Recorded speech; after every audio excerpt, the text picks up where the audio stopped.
Start ಮಾಡೋಣ್ರಿ.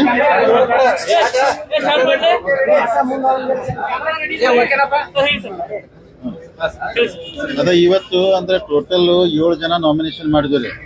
ಒಂದು ನಿಪ್ಪಾನಿಂದ ಅನ್ನಸಬ್ ಜೊಲ್ಲೆ ಅವ್ರಿ, ರಾಯಬಾಗದಿಂದ ಅಪ್ಪಸಬ್ ಕುಲಗೋಡೆ ಅವ್ರಿ, ಯರಗಟ್ಟಿಂದ ವಿಶ್ವಾಸ್ ವೈದ್ ಅವ್ರಿ, ಸೌದತ್ತಿಂದ ವಿರೂಪಾಕ್ಷಿ ಮಾಮ್ನಿ ಅವ್ರಿ, ಬೈಲೊಂದಿಂದ ಮಾಂತೇಶ್ ದೊಡ್ಡಗೌಡ ಅವರು, ಕಿತ್ತೂರದಿಂದ ವಿಕ್ರಮ್ ಇನಾಮ್ದಾರ್, ಖಾನಾಪುರದಿಂದ ಅರವಿಂದ್ ಪಾಟೀಲ್. ಇವತ್ತು ಟೋಟಲ್ 7 ಮಂದಿ ನಾಮಿನೇಷನ್ ಮಾಡಿದ್ರಿ. ಇನ್ನು 6 ಜನನು 11ನೇ ತಾರೀಕು ಮಾಡ್ತಾರೆ. ಅಂದ್ರೆ ಟೋಟಲ್ ನಾವು 13 ಸೀಟ್ಗೆ ಇಲೆಕ್ಷನ್ ಆಗ್ತಾ ಇದ್ರಿ. ಇವತ್ತೇಳು ಅವತ್ತು 6 ಅಂದ್ರೆ 13 ಸೀಟ್ಗೆ ನಾವು ಇಲೆಕ್ಷನ್ ಮಾಡ್ತಾ ಇದ್ವಿ. ಅದಕ್ಕೆ ಇವತ್ತೆಲ್ಲರೂ ನಾವು ಅಂದ್ರೆ ಮೊದಲ ಮಾತಾಡ್ಕೊಂಡು ಇವತ್ತು 11 ಮಾಡೋದು ಡಿಸೈಡ್ ಮಾಡಿದ್ರಿ. 7 ಜನ ನಿಂತಾರೋ ಟೋಟಲ್ 13 ಜನ ನಮ್ಮ ಪ್ಯಾನಲ್ದಿಂದ ನಾವು ನಿಲ್ಲಿಸ್ತೇವೆ.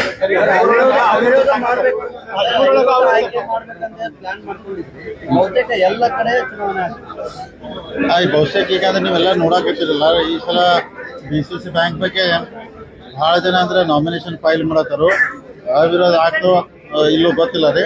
ನೋಡೋಣ 11 ತಾರೀಕಿಗೆ 3 ಗಂಟೆಗೆ ಲಾಸ್ಟ್ ಟೈಮಿಂಗ್ ಐತ್ರಿ. ಇನ್ನೂ ಕೆಲವೊಂದು ಯಾಕಂದ್ರೆ ಅವತ್ತು 11 ತಾರೀಕು ಮೂಡಲಿಗೆ ಮಾಡ್ತಾ ಇದ್ರಿ, ಗೋಕಾಕ್ ಮಾಡ್ತಾ ಇದ್ದೀವಿ, ಆಮೇಲೆ ನಮ್ದು ರಾಮದುರ್ಗ ರೀ, ಆಮೇಲೆ ಬೆಳಗಾವಿ ಐತಿ, ಆಮೇಲೆ ಅದರ್ಸ್ ಮಾಡ್ತೀವಿ, ಆಮೇಲೆ ಹುಕ್ಕೇರಿ ಮಾಡ್ತೀವಿ. ಅಂದ್ರೆ 13 ತಾರೀಕು ನೋಡೋಣ. ಎಲ್ಲರೂ ಕೂಡ್ರಿ ಅಂದ್ರೆ ಪ್ರಯತ್ನ ನಡೆದಿತ್ತು. ಸರಿ, ಚುನಾವಣೆ ನಾವು ಎಲ್ಲದಕ್ಕೂ ರೆಡಿ ಇದ್ದೀವಿ, ಹಿಂಗೂ ರೆಡಿ ಇದ್ದೀವಿ, ಚುನಾವಣೆ ಅದಕ್ಕೂ ರೆಡಿ ಇದ್ದೀವಿ. ಸೊ ಬಟ್ ಈ ಸದ್ಯ ಮೇಲ್ ನೋಟಕ್ಕೆ ಚುನಾವಣೆ ಆಗೋ ಲಕ್ಷಣ ಅದಾವೆ, ಚುನಾವಣೆ ಆಗ್ತಾವೆ.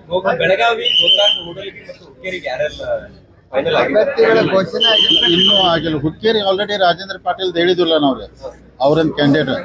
ಆದ್ರೆ ಮೂಡಲ್ಗಿ ಆಗಿಲ್ಲ, ಗೋಕಾಕ್ ಆಗಿಲ್ಲ ರೀ, ಬೆಳಗಾಂ ಆಗಿಲ್ಲ, ಅದರ್ಸ್ ಆಗಿಲ್ಲ. ಸೊ ಅದನ್ನ ಆಮೇಲೆ ಫೈನಲ್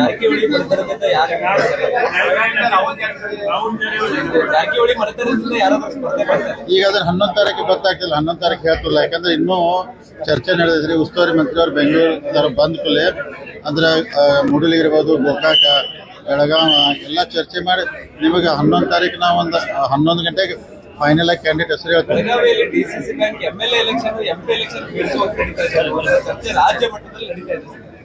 ಇಲ್ಲ, ನಾ ಮೊದಲು ಹೇಳಿನಲ್ಲ ರೀ. ಸೊ ಚುನಾವಣೆ ಆಗಬೇಕು, ಎಲ್ಲರೂ ಮತದಾರರಿಗೆ ಹೋಗಿ ಭೇಟಿ ಆಗಬೇಕು, ರಿಕ್ವೆಸ್ಟ್ ಮಾಡಕ್ಕೆ 20 ವರ್ಷ ಗಂಟ್ಲೆ ರೀ ಒಂದೊಂದು ತಾಲೂಕಿಗೆ ಅಂದ್ರೆ ಚುನಾವಣೆನೇ ಆಗಿಲ್ಲ ರೀ. ಅದಕ್ಕೆ ಎಲ್ಲರೂ ಅಂದ್ರೆ ಮತದಾರರಿಗೆ ಹೋಗಿ ಭೇಟಿ ಆಗಬೇಕು, ಹೇಳಬೇಕು, ಅವ್ರ ಕಷ್ಟ ಸುಖ ಕೇಳಬೇಕು. ಇದು ಒಳ್ಳೆ ಬೆಳವಣಿಗೆ, ಚೆನ್ನಾಗಿ ಸಮಾಧಾನ ಎಲೆಕ್ಷನ್ ಆಗಲಿ ಅಂತ ನಮ್ದೆಲ್ಲ ಆಸೆ ಇದೆ.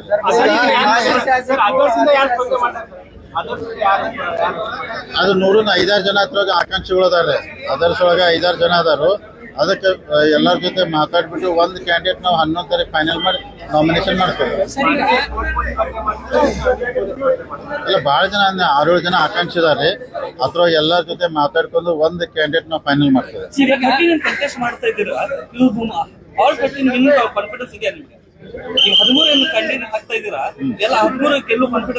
ಅಲ್ಲ, ಡೆಫಿನೆಟ್. ಯಾಕಂದ್ರೆ ಚುನಾವಣೆ ನಿಂತಾಗ್ರಿ ಎಲ್ಲರೂ ಗೆಲ್ಬೇಕಂತ ನಿಂತಾರ, ಸೋಲ್ಬೇಕಂತ ಯಾರು ನಿಲ್ಲೋದಿಲ್ಲ.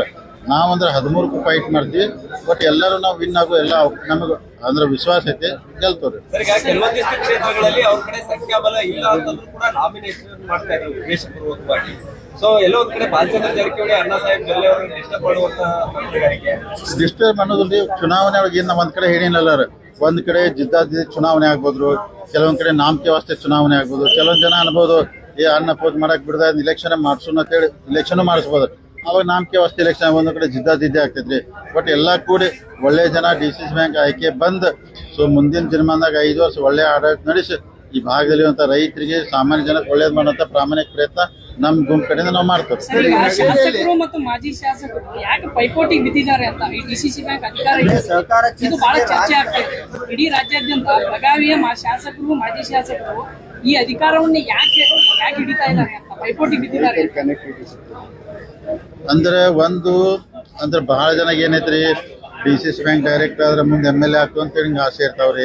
ಅಥವಾ ಮಾಜಿ ಶಾಸಕರು ಮತ್ತು ಅವ್ರು ಇನ್ನೂ 2022 ಇದ್ರ ಮುಖಾಂತರ ಆರ್ಗನೈಸ್ ಮಾಡ್ಬೇಕಂತ ಇರ್ತೈತಿ. ಇದೊಂದು ಉದ್ದೇಶ ರೀ. ಇದನ್ನ ಬಿಟ್ಟು ಇನ್ನೂ ಕೆಲವೊಂದು ಜನಕ್ಕೆ ಅಂದ್ರೆ DCC ಬ್ಯಾಂಕ್ 4 ತಿಂಗಳ ಮೊದಲ ಪ್ರಚಾರ ಶುರು ಆಯ್ತಲ್ಲ ರೀ, ಏನೋ ಐತೆ ಅನ್ನತ್ತಾರ. ಅದಕ್ಕೆ ತಮ್ಮ ಮುಖಾಂತರ ಹೇಳ್ತಾನು, ಇಲ್ಲಿ TADA ಬಿಟ್ಟು ಏನೂ ಇಲ್ಲ ರೀ, ಅದಕ್ಕಂತ ದೊಡ್ಡದು ಏನೂ ಇಲ್ಲ. ದಯಮಾಡಿ ಎಲ್ಲರೂ ಕಾಂಪಿಟೇಷನ್ ಭಾಳ ಮಾಡೋದು ನನ್ನ ವಿನಂತಿ ರೀ. ಈಗ ನಾವೆಲ್ಲ ಒಂದು ಪ್ರೆಸ್ಟೇಜು ಅಂತ ನಮ್ಮ ಗುಂಪು ಅಧಿಕಾರ ಹಿಡಿಬೇಕಂತ ಈ ಉದ್ದೇಶ ಮಾಡತ್ತೀರಿ. ಅದಕ್ಕೆ ಹೆಚ್ಚು ಕಮ್ಮಿ ಮಾಂತೇಶ್ ಅವ್ರು ಅದಾರ, ಇವ್ರು ಅದಾರು. TADA ಬಿಟ್ಟು ಏನೂ ಇಲ್ರಿ. ಅದಕ್ಕೆ ನೋಡಿ ದಯಮಾಡಿ ಎಲ್ಲರಿಗೂ ನಾವ್ ಹೇಳ್ತೀನಿ ಮೆಸೇಜ್ ತಮ್ಮ ಸರ್, ಈಗ ಮೊನ್ನೆ ರಮೇಶ್ ಕತ್ತಿ ಹೇಳಿದ್ದಾರೆ ಬ್ಯಾಂಕಿಂಗ್ ಎಕ್ಸ್ಪರ್ಟ್ ಆರ್ಟ್ಸ್ ಬರಬಾರ್ದು ಅಂತ ನನ್ನ ವಿರುದ್ಧ ಎಲೆಕ್ಷನ್ ಕಾಂಟೆಸ್ಟ್ ಕ್ಯಾಂಡಿಡೇಟ್ ಆಗ್ತಾ ಇದ್ದಾರೆ ಅಂತ ಮೊನ್ನೆ ಹೇಳಿದ್ದಾರೆ. ಬ್ಯಾಂಕಿಂಗ್ ಬ್ಯಾಂಕಿಂಗ್ ಎಕ್ಸ್ಪರ್ಟ್ ಇಲೆಕ್ಟ್ ಆಗಬಾರ್ದು ಅಂತ ನೀವು ಯಾರು ಹೇಳ್ಬೇಕು ತಮಗೆ ಅರ್ಥ ಇದ್ದಾರೆ ಅವ್ರ ಬ್ಯಾಂಕಿಂಗ್ ಎಕ್ಸ್ಪರ್ಟ್ ಅಲ್ಲ ಅವ್ರು ತಿಳ್ಕೊಂಡಾರ್ರಿ ಹಂಗ ಅವ್ರಿಗೆ ಮಸ್ತ್ ಎಕ್ಸ್ಪರ್ಟ್ ಜನ ಇದಾರೆ ಈಗ ಎಲ್ಲರೂ ಬಹಳಷ್ಟು ಜನ ಎಕ್ಸ್ಪರ್ಟ್ ಬ್ಯಾಂಕಿನೊಳಗೆ ಹೆಚ್ಚು ನಾಲೆಜ್ ಯಾರು ಇರ್ತೈತಿ ಅವ್ರು ಬರಬಾರ್ದು ಅನ್ನುವಂಥದ್ದು ಅವ್ರು ಆ ಉದ್ದೇಶ ಏನೂ ಇಲ್ಲ. ಎಲ್ಲರಿಗೆ ಅವ್ರಿಗೆ ಹೆಚ್ಚು ಅಭ್ಯಾಸ ಐತಿ, ಹೆಚ್ಚು ನಾಲೆಜ್ ಐತಿ, ಅವ್ರಿಗಿಂತ ಒಳ್ಳೆ ದೃಷ್ಟಿಯಿಂದ ಇಷ್ಟ. ಬರೀ 9 ತಿಂಗಳಲ್ಲಿ ನಾವು ಅದನ್ನ ಆಡಳಿತವನ್ನು ಇಟ್ಟು ಚೆನ್ನಾಗಿ ಕೊಟ್ಟಿದ್ದೇವೆ ಅಂದ್ರೆ ಸುಮಾರು 200 ಕೋಟಿ ಡಿಪಾಸಿಟ್ ಹೆಚ್ಚಾಗ್ಯದ, 5 ಕೋಟಿ ಇದು ಪ್ರಾಫಿಟ್ ಕೂಡ ಹೆಚ್ಚಾಗ್ಯದ, 10 ಹಲವಾರು ಕಡೆ ಉಳಿತಾಯ ಕೂಡ ಮಾಡಿದ್ದೇವೆ ನಾವು. ರಮೇಶ್ ಕತ್ತಿ ಅವ್ರಿಗೆ ಈಗ ಸಲಹೆ ಕೊಟ್ಟಿದ್ದಾರೆ ಸರ್. ರಮೇಶ್ ಕತ್ತಿ ಅವರು ಜೊಲ್ಲೆ ಅವ್ರಿಗೆ ಒಂದು ಸಲಹೆ ಕೊಟ್ಟಿದ್ದಾರೆ ಸರ್, ಒಳ್ಳೆಯವ್ರ ಸಂಘ ಮಾಡ್ಲಿ ಜೊಲ್ಲೆ ಅವರು. ಅಲ್ಲಿ ಒಳ್ಳೆಯವ್ರ ಸಂಘ ಮಾಡಕ್ ನನಗೂ ಬುದ್ಧಿ ಐತಿ, ನಾನು ಒಳ್ಳೆಯವ್ರ ಸಂಘ ಮಾಡಿ ಅವ್ರ ಮೊದಲು ಕಲ್ಕೊಲ್ಲ ನಾನು ಹೇಳ್ತೀನಿ, ಅವ್ರ ಮೊದಲು ಕಲ್ಕೊಲ್ಲ. ಡಿಸಿಸಿ ಬ್ಯಾಂಕ್ ಯಾರ ಅಪ್ಪನ ಆಸ್ತಿ ಅಲ್ಲ ಅಲ್ಲ ಅಲ್ಲ ಅಂತ ನಾವು ಅಂತೇಳಿಲ್ಲ, ಯಾರಪ್ಪನ ಆಸ್ತಿ ಅಲ್ಲ, ರೈತರ ಆಸ್ತಿ. ನಮ್ಮ ಬೆಳಗಾವಿ ಜಿಲ್ಲೆ ಎಲ್ಲ ರೈತರು ಜನತೆ ಆಸ್ತಿ ಅದು. ಅದನ್ನ ಒಳ್ಳೆ ಮಾಡ್ಕೋಸ್ಕರ ಬಂದೇ ಹೊರತು ಬೇರೆ ಏನಲ್ಲ. ಈ ಕನೆಕ್ಟಿವಿಟಿ ಯಾಕೆ ಎಲ್ಲರೂ MLA MLC ಬರ್ತಾ ಇದ್ದಾರೆ ಅಂತೀವಿ. ಈಗ ನೋಡ್ರಿ, ರೈತರ ಕನೆಕ್ಟಿವಿಟಿ ಹೆಚ್ಚೊಂದು ಆಗ್ತದ ತಿಳ್ಕೊಂಡು ಎಲ್ಲರೂ ಇಲ್ಲಿ ಬರ್ಬೇಕಂತಾರೆ. ಮುಂದೆ ರಾಜಕೀಯ ಫ್ಯೂಚರ್ ಆಗ್ತೈತಿ. ನಿಮ್ಮ ವಿರುದ್ಧ ಉತ್ತಮ್ ಪಾಟೀಲ್ ಅವರು ಸ್ಪರ್ಧೆ ಮಾಡ್ತಾರೆ. ಮಾಡ್ಲಲ್ರಿ, ಎಲ್ಲಾ ಕಡೆ ಎಲ್ಲರೂ ಮಾಡ್ತಾ ಇದ್ದಾರೆ, ಯಾರಿಗೇನು ಬೇಡ, ಸ್ವತಂತ್ರದ ಎಲ್ಲ ಎಲೆಕ್ಷನ್ ಉತ್ತರ ಕಡೆ ಸ್ವತಂತ್ರ ನಡೆದಿದೆಯಾ ಸರ್? ಏನೂ ನಡೆದಿಲ್ಲ, ಸ್ವತಂತ್ರ ಏನೂ ಇಲ್ಲ, ಏನಿಲ್ಲ, ಎಲ್ಲ ನಮ್ಮದು ಕನೆಲ್ ಒಂದೇ ಇದೆ, ಎಲ್ಲರೂ ಕೂಡಿ ಒಂದು ಒಟ್ಟಾಗಿ ಮಾಡ್ತಾರೆ. ಅದೇನ್ ಪ್ರಶ್ನೆ ಬರುದಿಲ್ಲ, ಸೋಲ್ಸೋದೇನ್ ಪ್ರಶ್ನೆ ಬರುದಿಲ್ಲ. ಈಗ ನಿನ್ನೆ ರಮೇಶ್ ಕತ್ತಿ ಅವರು ಡೆಲಿಗೇಟ್ಸ್ ಗಳ ಪರೇಡ್ ಮಾಡಿಸಿದ್ದಾರೆ. ಏನಾದ್ರೂ ಚುನಾವಣೆಯಲ್ಲಿ ಕ್ರಾಸ್ ವೋಟಿಂಗ್ ಇದು ಭಯ ಇದೆಯಾ ಅಂತ? ಬಹುತೇಕ ಇರ್ಬೋದು ಅನ್ಸ, ಅದಕ್ಕಂತ ಮಾಡಿರ್ಬೋದು ಅನ್ಸ, ಅವ್ರಿಗೆ ಭಯ ಇರ್ಬೋದು ಅನ್ಸ. ಏನಿಲ್ಲ, ಈ ಒಂದು ಚುನಾವಣೆ ಜಾರಕಿಹೊಳಿ ವರ್ಸಸ್ ಕತ್ತಿ ಕುಟುಂಬದ ನಡುವಿನ ಮತ್ತೊಂದು ಸುತ್ತಿನ ಫೈಟ್ ಅಂತೇಳಿ ವಿಮರ್ಶೆ ಮಾಡ್ಲಾಗ್ತದೆ. ಸಾಧ್ಯ ಇಲ್ಲ, ಅದು ಆಗಕ್ಕೆ ಸಾಧ್ಯ ಇಲ್ಲ. ಮೊನ್ನೆ ಹುಕ್ಕೇರಿ ತಾಲೂಕು ಇಲೆಕ್ಟ್ ಸೊಸೈಟಿ ಒಂದು ತಾಲೂಕು ಸೀಮಿತವಾದಂಥ ಚುನಾವಣೆ ಇದೆ. ಇದು ಜಿಲ್ಲೆಯಲ್ಲಿ ಇದು ಅವ್ರದ್ದು ನಮ್ದು ಹರಿದಿಲ್ರಿ, ನಮ್ದಾದಂಥ ಎಲ್ಲ ಬೆಂಬಲಿಗರ ಗುಂಪು ಐತಿ, ನಾವೆಲ್ಲ ಲೀಡುಗಳಿದ್ದೀವಿ. ಸೊ ಅದನ್ನು ಬಿಂಬಿಸಿದ್ರೆ ನಾ ಏನು ಮಾಡೋಕ್ಕಾಗೋದಿಲ್ಲ ರೀ. ಆದ್ರೆ ನಾವೆಲ್ಲ ಮೊದಲು ಒಂದು ಎಲ್ಲರನ್ನೂ ವಿಶ್ವಾಸ ತೊಗೊಂಡು ಮಾಡ್ಬೇಕಂತೇಳಿ ಹೋಗಿದ್ದೀವಿ. ಆದ್ರೆ ಅವ್ರು ಹೇಳ್ತಲ್ಲ ಕತ್ತಿ ಜಾರಕಿಹೊಳಿ ಆಗೋದಿಲ್ಲ. ಸೊ ಅಂದ್ರೆ ಎಲ್ಲರ ದೃಷ್ಟಿಯಿಂದ ಅಂದ್ರೆ ಚುನಾವಣೆ ಆಗ್ತೈತೆ. ಅದು ಯಾರ ಒಬ್ಬರ ಪ್ರೆಸ್ಟೇಜ್ ಇಟ್ಕೊಂಡು ಚುನಾವಣೆ ಮಾಡೋದಿಲ್ಲ. ನಾ ಏನೆಲ್ಲ ಬ್ಯಾಂಕ್ ದೃಷ್ಟಿಯಿಂದ ರೈತರು, ಗ್ರಾಹಕರು, ನೌಕರ ಇವನು ಇಟ್ಕೊಂಡು ಗಮನದಲ್ಲಿ ಇಟ್ಕೊಂಡು ನಾವು ಕೆಲಸ ಮಾಡ್ತೀವಿ. ಈ ಚುನಾವಣೆಯನ್ನ ಹೈಕಮಾಂಡ್ ಗಮನಿಸ್ತಾ ಇದೆ, ಎಲ್ಲರೂ ಕೂಡ ಅಡ್ಜಸ್ಟ್ಮೆಂಟ್ ಆಗಿ ಚುನಾವಣೆ ಮಾಡ್ತಾ ಇದ್ದಾರೆ ಅನ್ನುವಂತದ್ದನ್ನು ಕೂಡ ರಮೇಶ್ ಕತ್ತಿ ಅವರು ಅಂದ್ರೆ ನಿರ್ದೇಶಕರ ಚುನಾವಣೆ ಆದ್ಮೇಲೆ ಅಧ್ಯಕ್ಷ ವಿಚಾರಕ್ಕೆ ಸಂಬಂಧಪಟ್ಟಂಗೆ ಸಮೀಕರಣನೇ ಬದಲಾವಣೆ ಆಗುತ್ತೆ ಅನ್ನುವಂಥದ್ದು. ಇಲ್ಲ ನೋಡ್ರಿ, ಇದು ಈ ಚುನಾವಣೆ ಪಕ್ಷಾತೀತವಾಗಿ ಜಾತ್ಯತೀತವಾಗಿ ಮಾಡತ್ತಾರೆ. ಕೋಆಪರೇಟಿವ್ ಪಾರ್ಟಿ ಇರೋದಿಲ್ಲ, ಎಲ್ಲ ಪಾರ್ಟಿ ಅವ್ರು ಕೂಡಿರ್ತಾರೆ. ನಾವು ಅಂದ್ರೆ BJP, ಕಾಂಗ್ರೆಸ್, JDS, MES ಎಲ್ಲ ಕೂಡಿ ಮಾಡತ್ತವ. ಅವರು ಹಂಗೆ ಮಾಡ್ತಿರ್ತಾರೆ, ಅದಕ್ಕೆ ತಪ್ಪಂತ ಅನ್ನೋದಿಲ್ಲ ನಾರೇ. ಅವರು ಎಲ್ಲ ಕೂಡ ಹಂಗೆ ಮಾಡ್ತಿರ್ತಾರೋ, ಅದಕ್ಕೆ ಇದನ್ನ ಅದು ಆಗೋದಿಲ್ಲ. ಮತ್ತು ನೀವು ಹೇರಲ್ಲ, ಚುನಾವಣೆ ಮುಗಿದ ನಂತರ ಯಾವುದೂ ಬದಲಾವಣೆ ಏನೂ ಆಗೋದಿಲ್ಲ. ನಮ್ದೆಲ್ಲ ಅಂದ್ರೆ ಬದಲಾವಣೆ ಏನು ನಾವು ಗುಂಪು ಐತಲ್ಲ, ಇದು ಹಿಂಗೆ ಗಟ್ಟಿ ಆಗಿರ್ತೈತ್ರಿ. ಯಾವುದೂ ಅವ್ರು ನಿರೀಕ್ಷೆ ಮಾಡಿದಾರೋ ನಿರೀಕ್ಷೆ ಸುಳ್ಳು ಆಗ್ತೈತಿ. ಖಂಡಿತ ಈಗ ಹೇಳ್ಬಿಟ್ಟಿದ್ದಾರೆ, ಇನ್ನು ಬರೆದು ಕೊಡಂದ್ರೆ ಅದನ್ನು ಕೊಟ್ಬಿಡ್ತೇನೆ. ಕೊನೆಯದಾಗಿ ರಮೇಶ್ ಕತ್ತಿ ಅವರು ಹೇಳ್ತಾರೆ, ಅಶ್ವಮೇಧ ಕುದುರೆನ DCC ಬ್ಯಾಂಕ್ ನಲ್ಲಿ ನಾವು ಕಟ್ಟಿ ಹಾಕ್ತೀವಿ ಅಂತ. ಕಟ್ಟಲ್ಲ, ಯಾರು ಬೇಡ ಅಂದ್ರೆ ಚಲೋ ಆಯ್ತು. ಕಟ್ಟನ್ರಿ, ನಮ್ಮ ಹೋರಾಟ ನಾವು ಮಾಡ್ತೀವಿ ಫೈಟು, ಅವ್ರು ಮಾಡಲಿ. ಅದಕ್ಕೆ ನೀನು ನೋಡ್ರಿ, ಅವರೆಲ್ಲ ಸ್ಟೇಟ್ಮೆಂಟ್ ಕೊಡ್ತಾರೆ, ಎಲ್ಲದಕ್ಕೂ ಇದು ಮಾಡೋಕ್ಕಾಗಲ್ಲ. ಅವ್ರು ರಾಜಕೀಯವಾಗಿ ಏನು ಸ್ಟೇಟ್ಮೆಂಟ್ ಕೊಡ್ತಾರೆ, ಕಟ್ಟಕ್ಕೆ ಅವ್ರಿಗೆ ಯಾರು ಬೇಡ ಅಂದಾರಿ ಮಾಡ್ತೀವಿ, ಅವ್ರು ಕಟ್ಟಕ್ಕೆ ಮಾಡಲಿ, ನಾವು ಓಡಾಕ್ ಪ್ರಯತ್ನ ನಾವು ಮಾಡ್ತೀವಿ, ಎಲ್ಲ ನಡೆದು ಅದೇನು ಮಾಡೋಕ್ಕೆ. ಲಕ್ಷ್ಮಣ್ ಸವದಿ ಅವರು ನೀವು ಹೇಳಿದ್ರಿ ಆಗ್ಲೇ ಕೂಡ ನಾವು ಅಲ್ಲಿ ಅವಿರೋಧವಾಗಿ ಮಾಡ್ತಿದ್ದೆ ಅಲ್ಲ. ಈಗಾದ್ರೂ ನಿಮ್ಗೆ ಹೇಳ್ತಾನೆ, ನಾ 13 ಸೀಟಿಗೆ ಚುನಾವಣೆ ಮಾಡತ್ತವ್ರಿ. ಚಿಕ್ಕೋಡಿಗೆ ನಮ್ಗೆ ಸಂಬಂಧ ಇಲ್ಲ ರೀ.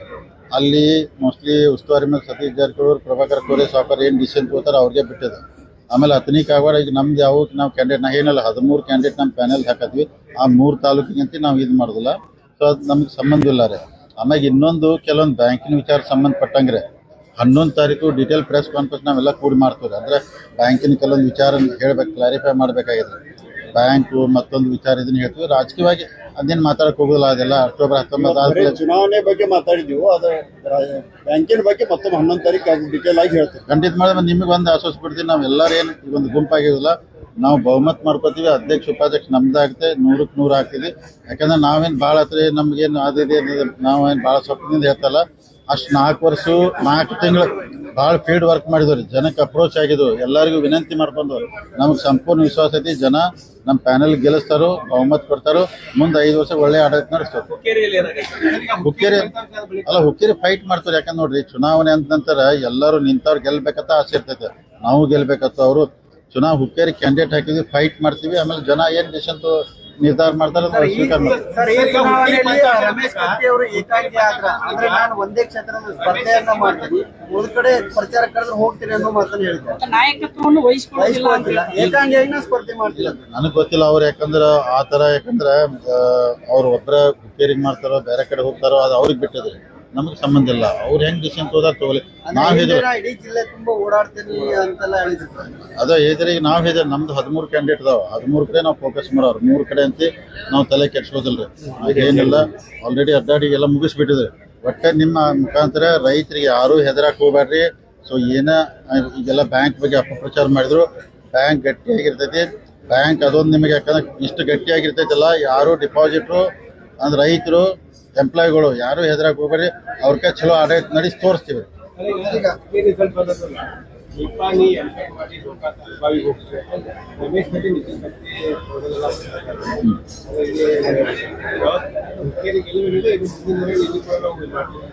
ಅಲ್ಲ ಹೋಗ್ಬೋದು, ಯಾಕಂದ್ರೆ ಸ್ವತಂತ್ರ ಐತೆ ಅವ್ರಿಗೆ. ಯಾಕಂದ್ರೆ ಅವ್ರಿಗೆ ಈಗ ನಮ್ಮ ಕ್ಷೇತ್ರಕ್ಕೆ ಬರಬೇಡ ಅನ್ನೋಕ್ಕಾಗ್ತೈತಿ, ಬರ್ಬೋದು, ಹೋಗ್ಬೋದು. ಮಾಡ್ಲಿಲ್ಲ ಅವ್ರಿಗೆ ಒಳ್ಳೇದಾಗಲ್ಲ, ಮಾಡ್ಲಿಲ್ಲ ಅದಕ್ಕೆ ಬೇಡ ಅನ್ನೋದು. ಈ ಒಂದು ಚುನಾವಣೆಯಲ್ಲಿ ಹಿಂದಿನ ಹೊಳೆ ಕೂಡ ಹರಿತಾ ಇದೆ ಅನ್ನುವಂತ ಪ್ರಶ್ನೆ ಮೂಡ್ತಾ ಇದೆ. ಯಾಕಂದ್ರೆ ಮೊನ್ನೆ ಸತೀಶ್ ಜಾರಕಿಹೊಳಿ ಅವರ PA ಒಬ್ರು 5 ಲಕ್ಷ ಕೊಟ್ಟಿದ್ದೀವಿ ನಾವು ಅನ್ನುವಂತ ಮಾತು ಬಹಳಷ್ಟು ವೈರಲ್ ಆಗ್ತಾ ಇದೆ. ಈಗ ನನಗೇನು ಅನ್ಸೋದಿಲ್ಲ, ಯಾಕಂದ್ರೆ ನೋಡ್ರಿ, ಒಂದೊಂದು ವಿಷಯಗಳು ಎಲ್ಲಾರಂಗ್ ಚರ್ಚೆಗೆ ಬಂದಿರ್ತಾವ್ರೆ. ಅಂದ್ರೆ ಅದನ್ನ ಈಗ ಪೊಲಿಟಿಕಲ್ ಪಾರ್ಟಿಗಳು ಒಂದು ಸಣ್ಣ ವಿಷಯ ಇಟ್ಕೊಂಡು ದೊಡ್ಡ ಮಾಡ್ತಿರ್ತಾರೆ ಇಲೆಕ್ಷನ್ದಾಗ. ನನಗೆ ನಂಗೆ ಆಗೈತೆ ಅನ್ಸೋದಿಲ್ಲ. ಅವ್ರು ಯಾಕೆ ಹಂಗೆ ಸ್ಟೇಟ್ಮೆಂಟ್ ಗೊತ್ತಿಲ್ಲ, ಅವ್ರು ಕ್ಲಾರಿಫೈ ಮಾಡ್ಕೋದು ಅವ್ರು ಚಲೋ. ಆ ಥರ ಏನು ಆಗಿಲ್ರಿ. ಬಟ್ ಮುಂದೆ ಆಡಳಿತ ನಾವು ಗೆಲ್ತೀವಿ. 19 ತಾರೀಕು ನಿಮ್ಗೆ ಒಳ್ಳೆಯ ಸುದ್ದಿ ಹೇಳ್ತೀವಿ, ನಿಮ್ಗೆಲ್ಲ ಖುಷಿ ಕೊಡ್ತೀವಿ. ಬಟ್ ಇಡೀ ಜಿಲ್ಲೆ ಜನತೆಗೆ ದೇವ್ರ ಒಳ್ಳೇದ್ ಮಾಡಿ ಇಷ್ಟ ಬಯಸ್ತೀವಿ. ಕೊನೆಯದಾಗಿ ಬಹಳಷ್ಟು ವೈಯಕ್ತಿಕವಾಗಿ ನಿಮ್ಮ ಬಗ್ಗೆ, ನಿಮ್ಮ ಮನೆತನದ ಬಗ್ಗೆ ಟೀಕೆ ಹೋಗ್ತಾ ಇರುವಂತದ್ದು ಎಷ್ಟು ಮಟ್ಟಿಗೆ ಸರಿ? ಇಲ್ಲ, ಅದು ಹುಕ್ಕೇರಿ ಎಲೆಕ್ಷನ್ ಸೊಸೈಟಿ ಇರ್ಬೋದು. ಈಗ ಆದ ನಂತರ ಭಾಳ ಮಾತಾಡಿದಾರೆ 15 ದಿವಸನಾಗ, ನಾವೆಲ್ಲ ನೋಡಿದ್ರೆ. ಈಗ ನಾವು ಆ ಥರ ಮಾತಾಡಕ್ ಹೋಗೋದಿಲ್ಲ, ಆದ್ರೆ ಸುಮ್ಮನೆ ಇರೋಕ್ಕಾಗೋದಿಲ್ಲ ನಮ್ಗೆ. ಅಂದ್ರೆ ನಾವು ಮಾತಾಡೋದಿಲ್ಲ, ನಮಗೂ ಕಾನೂನು ಚೌಕಟ್ಟಿನಾಗ ಏನು ಮಾಡಬೇಕು ಆ ಹೋರಾಟದಾಗ ಹೋಗ್ಬೇಕಂದ್ರೆ ನಾವು ಇನ್ನೊಬ್ರನ್ನ ಬೇಯ್ದು ಇದು ಮಾಡೋದಿಲ್ಲ. ಆದ್ರೆ ನೀವು ಹೇಳಿದ್ ಭಾಳ ಸೀರಿಯಸ್ ನಾವು ಥಿಂಕ್ ಮಾಡತ್ತೀವಿ 15 ದಿವಸದ್ದು. ಆದ್ರೆ ದೀಪಾವಳಿ ಮುಗಿದ ನಂತರ ಅದನ್ನ ಕಾನೂನು ಹೋರಾಟ ಮುಖಾಂತರ ಉತ್ತರ ಕೊಡ್ತೀವಿ. ಇಲ್ಲ ಸಲ್ಲದ ಆರೋಪಗಳು ನಿಮ್ಮ ಮೇಲೆ ಮಾಡಿದ್ದಾರೆ, ಮೇಲೆ ಆಗ್ತಾ ಇದೆ. ಅದನ್ನೆಲ್ಲ ದೀಪಾವಳಿ ಆದ ನಂತರ ಕಾನೂನು ಹೋರಾಟ ಮುಖಾಂತರ ಅದಕ್ಕೆ ಉತ್ತರ ಕೊಡ್ತಾರೆ. ನಾಲಿಗೆ ಹರಿಬಿಡ್ತಾ ಇದೆ. ಅಲ್ಲ, ಎಲ್ಲಾನು ಹೇಳಿದ್ದಾರೆ, ಎಲ್ಲರೂ ಸೇರಿ ನಾವು ಹೋದ್ವಿ. ನಾವೆಲ್ಲರೂ ಕೂಡಿ ಕಾನೂನು ಹೋರಾಟ ಮಾಡಿ ನಮಗೂ ಅವಕಾಶ ಐತ್ರಿ. ಅದನ್ನ ನಿಮ್ಗೆ ಒಂಥರ ಆಮ್ಯಾಗ ದೀಪಾವಳಿ ಆದ ನಂತರ ಎಲ್ಲ ಬ್ರೇಕಿಂಗ್ ನ್ಯೂಸ್ ಕೊಡ್ತಾರೆ. ಏನಂದ್ರೆ ರಾಜ್ಯದಲ್ಲೇ ಬೆಳಗಾವಿ ರಾಜಕಾರಣಿಗಳು ಅಂತಂದ್ರೆ ಒಂದ್ ಹಂತದಲ್ಲಿ ಒಳ್ಳೆ ಇದರಲ್ಲಿ ನೋಡ್ತಾ ಇರುವಂತ ದಿನಮಾನಗಳು. ಸೊ ಯಾರೋ ಒಬ್ರು ಮಾತಾಡಿದ್ರಿಂದ ನಿಮ್ಮ ಗೌರವಕ್ಕೆ ಎಲ್ಲೋ ಬರ್ತಾ ಇದೆ ಅಂತ ಅನಿಸ್ತದೆ. ನೋಡಿ, ತಮ್ಮ ಮುಖಾಂತರ ಎಲ್ಲ ರಾಜಕಾರಣಿಗಳು ವಿನಂತಿ ಮಾಡ್ಕೊತೀವಿ. ರಾಜಕಾರಣದಾಗ ಇಲೆಕ್ಷನ್ ಗೆಲ್ತು ಸೋಲ್ತೀವಿ, ಇಲೆಕ್ಷನ್ ಭಾಷಣ ಮಾಡ್ತೀವಿ. ಆದ್ರೆ ಈ ತರ ಯಾರು ಮಾಡಬಾರ್ದು. ಅಂದ್ರೆ ಅವರು ಮಾಡ್ಬೋದು, ನಾವು ಮಾಡ್ಬೋದು. ಅಂದ್ರೆ ಒಂದು ಇತಿಮಿತಿಯೊಳಗಿದ್ರೆ ಎಲ್ಲರಿಗೂ ಒಳ್ಳೇದು. ಅದಕ್ಕೆ ನನ್ನ ಸಲ ಎಲ್ಲ ರಾಜಕಾರಣಿಗಳಿಗೆ ಆ ಥರ ಭಾಷಣ ಅಂತ ಶಬ್ದ ಯೂಸ್ ಮಾಡಕ್ ಹೋಗ್ಬೇಡಿ. ತಮ್ಮ ಲಿಮಿಟ್ ಆಗಿದ್ದು ಮಾಡ್ರಿ, ಎಲ್ಲರಿಗೂ ಗೌರವ ಬರ್ತೈತೆ. ನಾನು ನಿಮ್ಮ ಮುಖಾಂತರ ಜಾರಕಿಹೊಳಿ ಕುಟುಂಬ ಅಂದ್ರೆ ಲಿಂಗಾಯತ ವಿರೋಧಿ ಕುಟುಂಬ ಅನ್ನೋ ನಿಟ್ಟಿನಲ್ಲಿ ಬಿಂಬಿತ ಆಗ್ತಿದೆ. ಅದನ್ನ ಕಾರ್ಡ್ 25 ವರ್ಷದಿಂದ ಒಕ್ಕತ್ತು ಹೋಗ್ತಾರೆ. ಈಗ ಅಲ್ರಿ, 25 ವರ್ಷದಿಂದ ನಾವು ಬೇಡದು ಅಂದ್ರೆ ಅದನ್ನ ಒಗಿತಾರೆ, ಬೇಕಂದ್ರೆ ನಮ್ ಜೊತೆ ಇರ್ತಾರೆ. ಅದನ್ನೆಲ್ಲ 25 ವರ್ಷದ ಜನ ನೋಡಿದ್ದಾರೆ. ನಾವು ಅಂದ್ರೆ ಲಿಂಗಾಯತಲ್ಲ, ಯಾವ ಸಮಾಜ ವಿರೋಧಿಗಳಲ್ಲಿ ನಾವೆಲ್ಲಾನು ಕರ್ಕೊಂಡು ಹೋಗ್ತೀವಿ. ರಾಜಕೀಯ ಮಾಡಕ್ಕೆ ಅವ್ರು ನಮ್ಮ ವಿರೋಧಿಗಳು ಹಂಗೆ ಕೇಳ್ತಾರೆ. ಅದಕ್ಕೆ ಏನು ಮಾಡಕ್ಕಲ್ಲ. ಈಗ ಅದಕ್ಕೆ ಲಿಂಗಾಯತ್ ವಿರೋಧಿ ಅಂತ ನಾವು ಡಿಸಿಸ್ ಮೇಕ್ ಅಧ್ಯಕ್ಷ ಲಿಂಗಾಯತ್ ಸಮಾಜ ಮಾಡಿ ಅದನ್ನ ಪ್ರೂವ್ ಮಾಡ್ತಿಲ್ಲ ನಾವು. ಈಗ 10 ವರ್ಷ ಅಧ್ಯಕ್ಷ ಆಗುವವರೆಗೂ ಗಮನ ಬೇಕಾಗಿತ್ತು. ಈಗ ಸೌದಿಯವರತ್ತ ಮಾತಾಡೋಣ. 11 ತಾರೀಕು ಹೇಳ್ತೀವಿ. ಸರ್, ಈಗ ಡೀಟೇಲ್ ಆಗಿ 11 ತಾರೀಕು ಕೊಡ್ತೇವೆ. ಹೊಂದಾಣಿಕೆಯಲ್ಲಿ ಏನಾದ್ರೂ ಪರಿಸ್ಥಿತಿ ಉದ್ಭವ ಆಗ್ಬೋದಾ? ಆಗೋದಿಲ್ಲ. ಯಾಕಂದ್ರೆ ರಿಸಲ್ಟ್ ಬಂದ ನಂತರ ಅಲ್ಲ, ರಿಸಲ್ಟ್ ಬಂದಂತೂ ಆಗೋದು. ಯಾಕೆ ಆಗೋದಿಲ್ಲ ಅಂದ್ರೆ ಅಷ್ಟು ಭಾಳ ಗ್ಯಾಪ್ ಆಗಿಬಿಡ್ತಾರೆ. ನೀವು ಹೇಳಲ್ಲ, ಇದೇ ವೈಯಕ್ತಿಕ ವಿಚಾರ ಮತ್ತೊಂದು ಹಿಂಗಾದಾಗ ಅಂದ್ರೆ ಭಾಳ ಕಠಿಣ. ರಾಜಕಾರಣದಾಗ ನೋಡಿ ಹೇಳಿದೆ, ಯಾರು ಶತ್ರು ಇಲ್ಲ, ಯಾರು ಮಿತ್ರ ಇಲ್ಲ. ಆದ್ರೆ ಇಂಥ ಟೈಮ್ ಬಂದಾಗ ಭಾಳ ಕಷ್ಟ ಆಗುತ್ತೆ ಹೊಂದಾಣಿಕೆ ಆಗೋದು. ನಮಗೆ ಗುಂಪಿದೆ, ನಾವು ಗೆಲ್ತೀವಿ, ನಾವು ಯಾರ ಅವಶ್ಯಕತೆ ಇಲ್ಲದೆ ಆಡಳಿತ ಮಾಡ್ಕೊಂಡು ಹೋಗ್ತಾರೆ. ಏನಾದ್ರು ಅಂಡರ್ ಕರೆಂಟ್ ಶಾಕ್ ಆಗಿದೆ ಯಾಕಂದ್ರೆ ಅವರು ಪರೇಡ್ ಮಾಡ್ತಾ ಇದ್ದಾರೆ. 18 ತಾರೀಕುವರೆಗೆ ಕಾಯ್ಬೇಕು, 18 ತಾರೀಕುವರೆಗೆ ಕಾಯಿರಂತೆ. ನಮಗೆ ಯಾವ್ದು ಭಯ ಇಲ್ಲ, ಏನೂ ಇಲ್ಲ, ಆರಾಮಾಗಿದ್ದೀವಿ. ಅವ್ರು ಏನಾರು ಮಾಡ್ಕೊಳ್ಳಿ. ಬಟ್ ಎಲ್ಲರಿಗೂ ಧನ್ಯವಾದ ರೀ.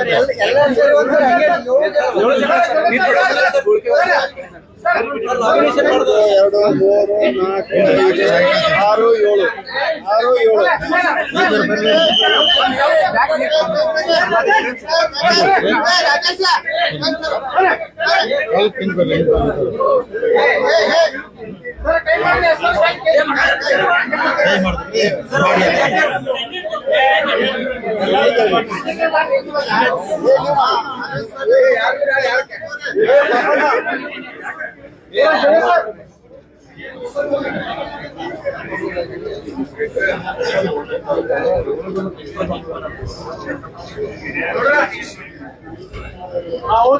5, 6, ಥ್ಯಾಂಕ್ ಯು. ಎಲ್ಲ ಮಾಧ್ಯಮ ಧನ್ಯವಾದ ರೀ.